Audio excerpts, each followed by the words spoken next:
It was early spring of 2016, contest season for FFA members. It was my first year in high school, my first year in FFA, a freshman. There are no words that could begin to describe the fear I felt when my FFA advisor told me that I would be participating in creed speaking. My shy, socially awkward self was going through all of the possible things that could go wrong with this. What if I freeze? What if they don't like my answers to their questions? What if I forget a line?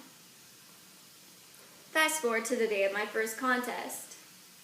There was an immense amount of schools there, about 30 individuals in creed speaking. As my name was called, I made my way down the never-ending hall. All of the doubt and fear that once consumed my mind was suddenly gone. I walked into the room, standing tall and fearless, and walked out with second place. Whenever I feel myself starting to revert to doubt, I remember, human spirit is the ability to face the uncertainty of the future with curiosity and optimism. It is the belief that problems can be solved, differences resolved. It is a type of confidence, and it is fragile. It can be blackened by fear and superstition. What I'd like to focus on this afternoon is how to strengthen the confidence of students in themselves and their work.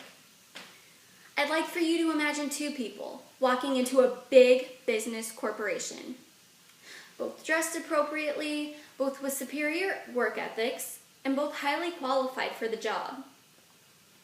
The thing that makes them differ, however, is the first person to be interviewed spoke clearly, had good posture, and made sure to focus on his or her strengths. The second person to be interviewed was shaky, had very poor posture, and answered the questions quickly, almost without a thought. Can you guess who got the job? Of course, the first person to be interviewed did. They were exhibiting confidence, while the second person was not. You see, there are 3 keys to confidence.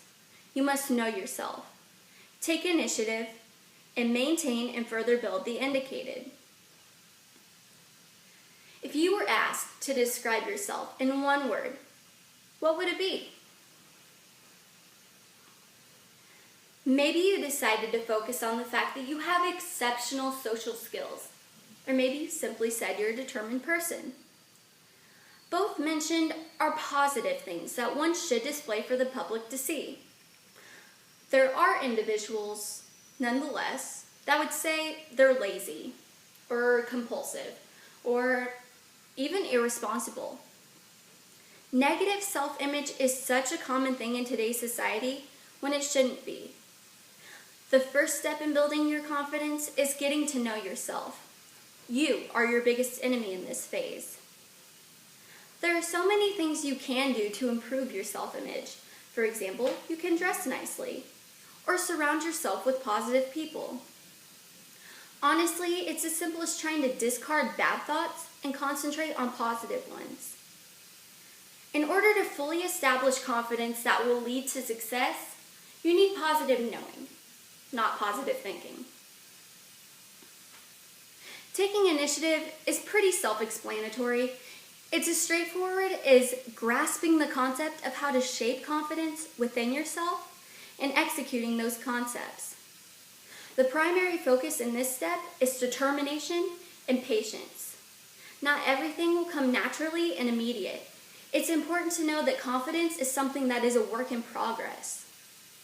It's also essential that you stay tenacious and optimistic.